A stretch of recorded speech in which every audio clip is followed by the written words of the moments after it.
kwento ng serbisyo at malasakit, balitang may saysay para sa mamamayan. Linggap sa bawat nangangailangan, aksyon na agad nararamdaman. Nanay ng bayan, inspirasyon ng sambayanan. Balitang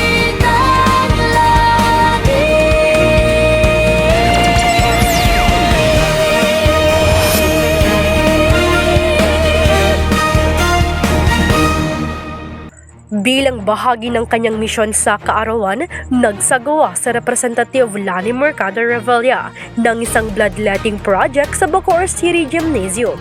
Tinatayang nasa 145 ang nakiisa na matagumpay na nakapagbahagi ng kanilang dugo upang makatulong sa mga nangangailangan. Samantala, mas naging makabuluhan pa ang pagdiriwang sa pamamagitan ng idinaos na alagang Ate Lani Caravan sa Zapote Elementary School. Iba't ibang libreng serbisyo ang hatid nito, kabilang ang medical mission, legal consultation, job hiring, haircut at massage, at eye check-up para sa mga residente. Ayon sa tala, umabot sa 300 ang nabigyan ng serbisyong medical para sa adult at pediatric. 150 naman ang nakatanggap ng dental services para sa adult at 50 para sa dental services ng mga bata.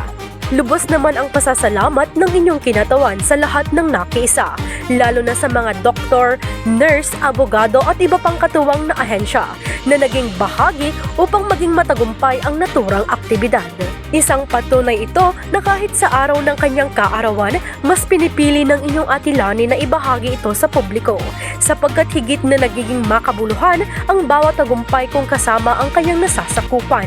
Ito ang Yellowmark Chronicles, Balitang Lani, Boses ng Bayan, Kwento ng Serbisyo.